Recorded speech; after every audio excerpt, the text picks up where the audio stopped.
Hello students, once again welcome back to my channel Economics वाला by Pankaj Luthra.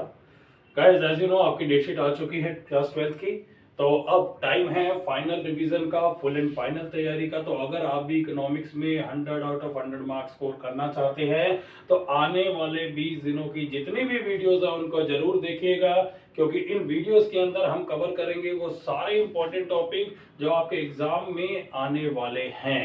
Okay, हम cover करेंगे Indian economy, हम cover करेंगे macro economics. पहले हम सारे टॉपिक्स कवर करेंगे, देन उनसे रिलेटेड सारे क्वेश्चन, और लास्ट में हम कवर करेंगे बहुत इंपॉर्टेंट सैंपल पेपर्स। ओके, आज जो टॉपिक हम स्टार्ट करेंगे that is Indian economy on the eve of independence. की ईव ऑफ इंडिपेंडेंस पे हमारी इकोनॉमी की क्या पोजीशन थी। बच्चे, ईव ऑफ इंडिपेंडेंस का मतलब क्या होता है कि किसी भी पर्टिकुलर इंपॉर्टेंट इवेंट से पहले की सिचुएशन, जैसे इंडिपेंडेंस से पहले हमारी इकोनॉमी की क्या पोजीशन थी, that we call on the eve of independence. तो अभी स्टार्ट करते हैं टॉपिक को। सबसे पहले मैं इसमें आपको बताने वाला हूं हमारी इकोनॉमी के कुछ basic concepts eve of independence पे। First of all, overall features of Indian economy on the eve of independence. Independence के टाइम पे, इंडिपेंडेंस से पहले हमारे इकोनॉमी के क्या क्या फीचर्स थे।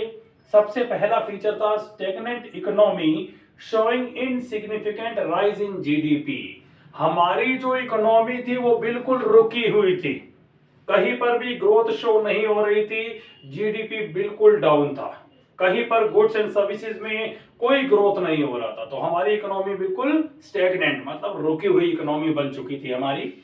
दूसरे नंबर पे है a backward economy showing dominance of primary sector only. हमारी जो इकोनॉमी थी बिल्कुल बैकवर्ड थी।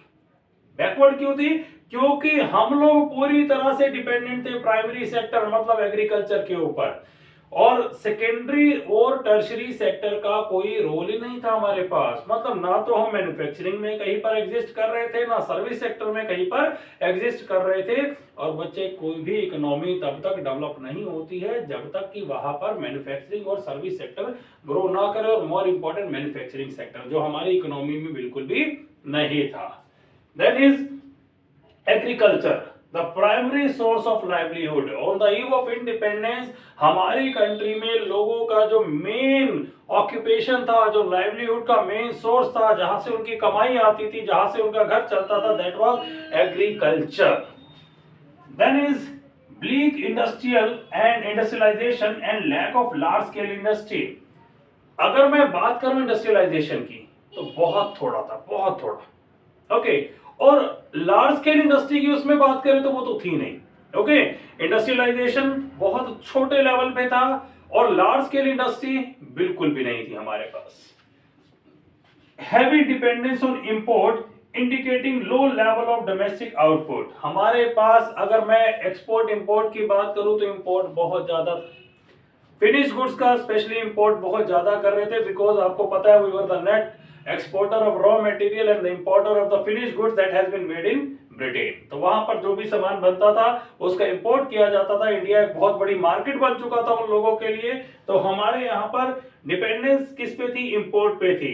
तो इससे पता चलता है कि हमारी डोमेस्टिक इकोनॉमी के अंदर फाइनल गुड्स बहुत कम बनाई जाती थी।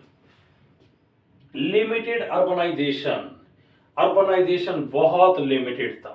ज्यादातर लोग आज भी विलेजेस के अंदर थे, रूरल एरियाज के अंदर थे, और रूरल एरियाज के अंदर वो लोग एग्रीकल्चर और उससे अलावा जितनी भी एक्टिविटीज है उन सबसे जुड़े हुए थे, जो शो कर रहा था कि उनके लेवल ऑफ इनकम बहुत कम था, which is a very very important cause of wide spread poverty on the eve of independence. Then is semi feudal economy. हमारी जो इकोनॉमी थी वो सेमी फ्यूडल थी, और सेमी फ्यूडल इकोनॉमी इंडिकेट करती है कि देश के अंदर इकोनॉमिक पावर बहुत लिमिटेड लोगों के हाथ में थी, मतलब पैसा बहुत ही कम लोगों के हाथ में था और पॉवर्टी बहुत ज्यादा थी। Okay, so that is semi feudal economy indicating concentration of economic power. की इकोनॉमिक पावर कुछ लिमिटेड लोगों के हाथ में थी और वाइड स्प्रेड पॉवर्टी फैली हुई थी। So these are the points that shows the overall feature of Indian economy on the eve of independence। मैं एक बार रिपीट कर देता हूं। सबसे पहला पॉइंट है स्टैग्नेंट इकोनॉमी, रुकी हुई इकोनॉमी थी भैया, ग्रोथ नहीं थी बिल्कुल भी, जीडीपी के अंदर कोई राइज नहीं हो रहा था। Of backward economy showing in dominance of primary sector only. हमारी इकोनॉमी बिल्कुल बैकवर्ड थी। बैकवर्ड क्यों थी? क्योंकि डोमिनेंस किसका था? प्राइमरी सेक्टर का। और जहां पर भी प्राइमरी सेक्टर डोमिनेट होता है वो इकोनॉमी बैकवर्ड ही मानी जाती है, क्योंकि वहां पर इनकम बहुत कम रहती है। Then is agriculture the principal source of livelihood. लोगों के पास इनकम का, लाइवलीहुड का एक ही जो मेन सबसे बड़ा सोर्स था वो एग्रीकल्चर था, ना तो इंडस्ट्री थी ना ही सर्विस सेक्टर था। Bleak industrialisation and lack of large scale industry. Industrialisation के नाम पे कोई बहुत बड़ी इंडस्ट्रीज हमारे पास नहीं थी, इंडस्ट्रियलाइजेशन बहुत कम था। लार्ज स्केल इंडस्ट्री की बात करूं तो ऐसा कोई बहुत बड़े नाम हमारे पास नहीं थे। एक टाटा स्टील जो है उस टाइम पे कुछ डेवलप हुई थी, that was to provide material for the railways to Britishers only. Heavy dependence on import, indicating low level of domestic output. Import बहुत ज्यादा था, जो शो करता था कि हमारी डोमेस्टिक इकोनॉमी के अंदर आउटपुट प्रोड्यूस नहीं होता है, प्रोडक्शन नहीं हो रही है। लिमिटेड अर्बनाइजेशन था, दैट मींस ज्यादातर लोग जो है वो गांव में ही रहते थे, विलेजेस में रहते थे, रूरल एरियाज के अंदर रहते थे, शहरों के अंदर नहीं थे, जो शो करता है कि सर्विस सेक्टर के अंदर कोई ज्यादा लोग इन्वॉल्व नहीं थे। आज भी ज्यादा लोग कहां थे? एग्रीकल्चर के अंदर। Semi-feudal economy indicating concentration of economic power and widespread poverty। की इकोनॉमी कैसी थी? सेमी फ्यूडल इकोनॉमी थी। याद रखना, ये बहुत सारे सैंपल पेपर के अंदर क्वेश्चन आया हुआ है एमसीक्यूज के अंदर कि on the eve of independence हमारी इकोनॉमी कैसी थी? That is semi feudal economy which shows कि जो इकोनॉमिक पावर है वो कुछ लिमिटेड लोगों के हाथ में थी। कॉन्सेंट्रेशन इकोनॉमिक पावर का बहुत लोग, लिमिटेड लोगों के हाथ में था, और वाइड स्प्रेड पॉवर्टी फैली हुई थी हमारी इकोनॉमी के अंदर। राइट, चलिए ये था overall features of Indian economy on the eve of independence. अब आगे बढ़ते हैं, एक एक करके एग्रीकल्चर, इंडस्ट्री, सब चीजों को स्टडी करेंगे। तो दूसरे नंबर पे है features of agriculture sector. Agriculture sector की क्या पोजीशन थी on the eve of independence? तो बेटा पहली बात, लो प्रोडक्शन एंड लो प्रोडक्टिविटी। हमारी जो प्रोडक्शन थी वो भी बहुत कम थी, और जो प्रोडक्टिविटी थी वो भी बहुत कम थी। Now what is the difference between production and productivity? कि भैया प्रोडक्शन और प्रोडक्टिविटी में फर्क होता क्या है? तो बेटा प्रोडक्शन का मतलब क्या होता है? Overall output. कि भैया मेरे पास जितनी भी मेरी कंट्री में आउटपुट प्रोड्यूस हो रहा है वो कंट्री की प्रोडक्शन है। प्रोडक्टिविटी की जब बात आती है that is output per hectare of land, कि पर हेक्टेयर ऑफ लैंड पे कितना आउटपुट आता है। तो दोनों ही कम थे, ऑब्वियस सी बात है। जब पर हेक्टेयर ऑफ लैंड पे आउटपुट कम आएगा तो ओवरऑल प्रोडक्शन तो कम हो गई था। राइट, तो प्रोडक्शन भी कम था, प्रोडक्टिविटी भी कम थी। Then is exploitative land settlement system which led to exploitation of the farmers. भैया हमारे यहाँ पर जो लैंड सेटलमेंट सिस्टम था, लैंड सेटलमेंट सिस्टम मतलब जो जमींदारी सिस्टम चल रहा था ना, कि भैया आप क्या करो, आप किसानों से जितना हो सके उतना रिवेन्यू ले लो। क्योंकि ब्रिटिशर्स क्या कहते थे, भैया हमें इतना पैसा चाहिए, तुम किसानों से जैसे मर्जी लो। जमींदारों को फ्री छोड़ रखा था, जमींदारी सिस्टम था, उनको फ्री छोड़ रखा था किसानों को एक्सप्लॉइट करने के लिए कि तुम जितना चाहे एक्सप्लॉइट करो, बट हमें इतना रेंट चाहिए। तो उसके चलते जो जमींदार थे वो किसानों को बहुत ज्यादा एक्सप्लॉइट करते थे, उनसे रेंट की फॉर्म में बहुत ज्यादा पैसा लेते थे, जिससे किसानों का एक्सप्लॉइटेशन बहुत ज्यादा होता था। So that is exploitative land settlement system which led to exploitation of the farmers. Then is forced commercialization of agriculture. Forced commercialization. Forced commercialization का मतलब क्या है कि एग्रीकल्चर को जबरदस्ती कमर्शियलाइज किया गया। कमर्शियलाइज करने का मतलब है कि उनको जबरदस्ती बोला गया कि आप उन चीजों की प्रोडक्शन करेंगे जो हम आपको बोलेंगे। और वो कौन सी चीजें थी? Indigo, cotton, jute. क्यों? क्योंकि ये चीजें ब्रिटिशर्स की इंडस्ट्री के अंदर as a raw material use होती थी। तो किस बेस पे करते थे? Force commercialisation of agriculture based on advance payment to farmer. कि फार्मर्स को जबरदस्ती फोर्सफुली एडवांस पेमेंट्स दे दी जाती थी। अब उस एडवांस पेमेंट के बदले में जो ब्रिटिशर बोलेंगे उनको वो प्रोड्यूस करना पड़ता था। और ऐसा नहीं था कि सब एडवांस पेमेंट ले लेते थे। जो प्यार से ले लेता था उनके लिए तो बहुत अच्छा था, जो नहीं लेता था उनको जबरदस्ती करवाया जाता था बेटा। ठीक है, तो मतलब आप बाय हुक और क्रूक उनसे करवा लिया जाता था कि आप चाहो या ना चाहो, बट आपको प्रोड्यूस करना पड़ता था। ओके, तो ये था फोर्स्ड कमर्शियलाइजेशन की जबरदस्ती आपको बोला गया कि आप इन चीजों की प्रोडक्शन करिए। ओके, हालांकि ये बाद में हमारे लिए एक अच्छा पॉइंट साबित हुआ, ये बाद में आज हमारे लिए बेनिफिशियल है, लेकिन उस टाइम पे ये बहुत नुकसानदायक रहा था कुछ किसानों के लिए, क्योंकि किसान जो है ना बेटा वो वीट राइस इनकी प्रोडक्शन करते थे तो एटलीस्ट उनके घर में अनाज आ जाता था। अब कॉटन इंडिको जूट से अगर मान लो फसल खराब हो जाए, क्योंकि हमारी जो मोस्टली फसल थी वो बारिश के ऊपर डिपेंडेंट थी, कोई परमानेंट मींस ऑफ इरिगेशन तो नहीं थे ना हमारे पास, तो बारिश के ऊपर डिपेंडेंट होने की वजह से क्या था, मोस्टली फसल खराब होती थी और ऐसे केस में किसानों को बहुत ज्यादा नुकसान होता था, वो कर्ज में डूब जाते थे। Okay, there is lack of investment in agricultural infrastructure. बेटा जमींदार जो थे वो क्या करते थे, किसानों से ज्यादा पैसा लेते थे, बदले में उनको कुछ नहीं देना, उन्होंने सिर्फ इतना देते थे कि उनके घर में राशन वगैरह का थोड़ा बहुत अरेंजमेंट हो जाए। तो अब जब आप किसी भी काम से पैसा निकालते जाओगे और पैसा लगाओगे नहीं तो वो काम कैसे डेवलप होगा। तो यहाँ पर एग्रीकल्चर के साथ भी यही होता था कि जमींदार ज्यादा से ज्यादा एक्सप्लॉइट करते थे, पैसा निकालते थे फार्मर्स के पास इन्वेस्टमेंट के लिए कि लैंड में आपको फर्टिलिटी बढ़ाने के लिए कुछ करना है, कुछ अच्छी चीजों का यूज करना है, अच्छे सीड्स का यूज करना है, तो ऐसा कुछ भी नहीं था, पैसा ही नहीं होता था। तो एग्रीकल्चरल इंफ्रास्ट्रक्चर के अंदर इन्वेस्टमेंट बहुत कम थी। Huge economic divide between owner of the soil and tiller of the soil, कि जो ओनर है और जो टिलर है, मतलब ओनर कौन, जो जमींदार थे, टिलर कौन, जो वहां पर मजदूरी करते थे, उनके बीच के अंदर जो इकोनॉमिक डिवाइड था बहुत ज्यादा हो गया, क्योंकि जो जमींदार थे वो उनका ज्यादा से ज्यादा एक्सप्लॉइटेशन करते थे, किनका, टिलर्स का, जिसकी वजह से वो तो हो गए बहुत अमीर, और जो टिलर्स थे वो तो सब्सिस्टेंस पे ही रह गए और कई बार तो उससे भी नीचे चले गए कि उनके पास तो कई बार खाने को अनाज भी नहीं बचता था। तो जो ओनर है वो तो अमीर होते गए और जो टिलर है वो बिल्कुल गरीब होते गए। तो इनके बीच का ये गैप काफी बढ़ चुका था on the eve of independence. Small and fragmented holdings, कि जो जमीन थी हमारे पास, एक तो वो बहुत थोड़ी थी और उसके बाद भी वो टुकड़ों में बटी हुई थी कि मेरे पास कुछ जमीन यहाँ पर है, कुछ 2 किलोमीटर दूर है, कुछ उससे दूर है, तो मैं सारा दिन इन्हीं कामों में लगा रहता था कि भैया हमें एक जो टिलर है वो क्या करता था, एक जगह पर खेती कर रहा है, फिर जा रहा है दूसरी जगह पर, फिर जा रहा है तीसरी जगह पर, तो ऐसा करने से एक तो टाइम और दूसरा आउटपुट दोनों ही वेस्ट थे। ठीक है, टाइम ज्यादा लगता था, आउटपुट कम आता था। सब्सिस्टेंस आउटलुक ऑफ फार्मर्स एक बहुत बड़ी चीज थी उस टाइम पे, इंडिपेंडेंस के टाइम पे, कि हमारे जो फार्मर्स थे उनकी सोच कोई बिजनेस वाली नहीं थी। उनको ये नहीं था कि मुझे प्रोडक्शन करना है, सरप्लस में करना है, मार्केट में बेचना है, पैसा कमाकर फिर बिजनेस में या एग्रीकल्चर में लगाना, नहीं। उनकी सोच इतनी थी कि भैया उतना प्रोड्यूस कर लो कि अपना घर चल जाए। ओके, उनकी क्या सोच थी कि इतना ही प्रोड्यूस कर लो कि थोड़ा बहुत अपने घर के लिए साल का राशन इकट्ठा हो जाए। तो इस सोच के चलते भी हमारी एग्रीकल्चर बहुत ज्यादा डेवलप नहीं कर पा रही थी। तो बेटा ये कुछ फीचर्स थे, एक बार दोबारा से रिपीट कर रहा हूं, जल्दी से सुन लीजिए। Low production and low productivity. Low production means overall output काफी लो था, low productivity means output per hectare of land काफी कम था। एक्सप्लॉइटेटिव लैंड सेटलमेंट सिस्टम था उस टाइम पे, जिससे फार्मर्स का एक्सप्लॉइटेशन होता था, जमींदार रेंट ज्यादा लेते थे, किसानों को कुछ नहीं देते थे। Forced commercialisation of agriculture, Britishers ने जबरदस्ती हमारे किसानों से इंडिगो, जूट, कॉटन जैसी फसलों को प्रोड्यूस करवाया, एडवांस पेमेंट का लालच देकर या फोर्सफुली भी कई बार करवाया जाता था, जिससे क्या हुआ कि वो वीट राइस को जो है, जो उनके लिए जरूरी है, उन चीजों को प्रोड्यूस नहीं कर पा रहे थे। Lack of investment in agricultural infrastructure, कि जो जमींदार थे वो ज्यादा से ज्यादा पैसा ले लेते थे किसानों से, उनके पास कुछ फर्दर दोबारा लैंड की फर्टिलिटी को बढ़ाने के लिए, कुछ अच्छी क्वालिटी की चीजों को यूज करने के लिए पैसा बचता ही नहीं था, जिससे एग्रीकल्चर और डाउन होती गई।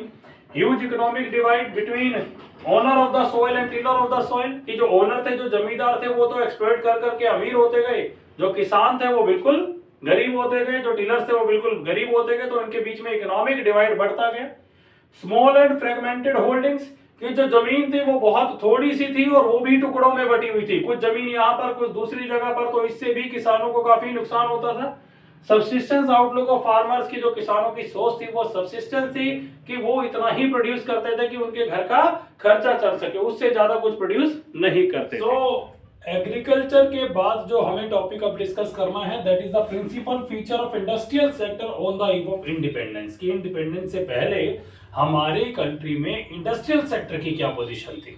चलिए डिस्कस करते हैं कुछ पॉइंट्स। सबसे पहला है decay of Indian industry due to discriminatory tariff policy of the state. यहां पर डिस्क्रिमिनेटरी टैरिफ पॉलिसी का मतलब क्या है? डिस्क्रिमिनेटरी मतलब जिसमें भेदभाव किया गया, टैरिफ मतलब टैक्स, तो एक टैक्स की ऐसी पॉलिसी लाई गई जिसमें हमारी इंडस्ट्री के साथ बहुत ज्यादा भेदभाव किया गया। वो कैसे किया? नंबर वन, हमारे यहां से जितना भी रॉ मटेरियल तैयार होकर बाहर जाता था, ब्रिटेन में जाता था, उसे कर दिया टैक्स फ्री। मतलब रॉ मटेरियल यहां से सस्ता गया। दूसरी बात, ब्रिटेन से जितना भी गुड्स तैयार होकर आती थी, जितनी भी फिनिश गुड्स आती थी, उसे कर दिया टैक्स फ्री। मतलब उनका सामान हमारी कंट्री में कैसा हो गया? सस्ता हो गया। तीसरा काम क्या किया कि हमारी कंट्री में जो सामान बनता था हैंडीक्राफ्ट का, उसके ऊपर बहुत ज्यादा टैक्स लगा दिया गया। मतलब हमारा सामान हमारी ही कंट्री में महंगा हो गया, जिसकी वजह से हमारे सामान की डिमांड हमारी ही कंट्री में बहुत कम हो गई, जबकि ब्रिटिश से आने वाले सामान की जो डिमांड थी, ब्रिटेन से आने वाले जो सामान की डिमांड थी, वो बहुत ज्यादा बढ़ती गई। तो ये था decay of Indian industry due to discriminatory tariff policy of the state. दोबारा से बता देता हूं, डिस्क्रिमिनेटरी टैरिफ पॉलिसी में क्या किया? हमारे यहां से जो रॉ मटेरियल बाहर जाता था उसे टैक्स फ्री कर दिया।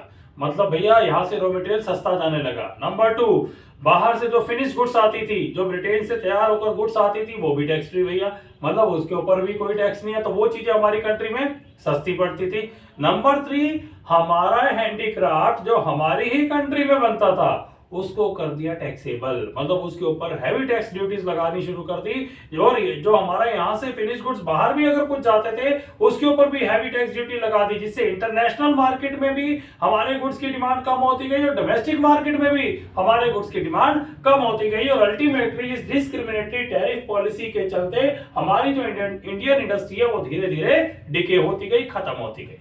Number two, disappearance of princely courts. जो प्रिंसली कोर्ट्स थी, जो राजा महाराजाओं की कोर्ट्स थी उस टाइम पे, उसको धीरे धीरे खत्म कर दिया गया।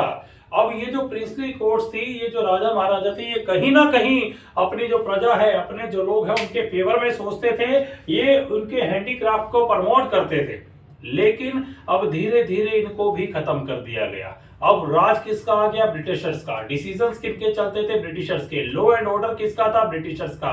तो अब वो लोग हमारे हैंडीक्राफ्ट को सपोर्ट नहीं करते थे। तो ये जो धीरे धीरे प्रिंसली कोर्ट्स खत्म होती गई, उससे भी हमारा हैंडीक्राफ्ट धीरे धीरे डाउन आता गया। Number three, competition from machine made product which led to a fall in demand of Indian handicraft. अब देखो ब्रिटिशर्स ने क्या किया, अपनी जो इंडस्ट्री है, जो ब्रिटेन से वो गुड्स तैयार करते थे, मशीनों से तैयार की हुई चीजें थी, उसको इंडिया में ला रहे थे। यहाँ पर धीरे धीरे अपनी मार्केट बना रहे थे। हमारे यहाँ पर बनती थी हाथ से चीजें, तो जो हमारी हाथ से बनी हुई चीजें थी, वो उनकी मशीन मेड प्रोडक्ट्स के आगे धीरे धीरे फीकी पड़ती गई।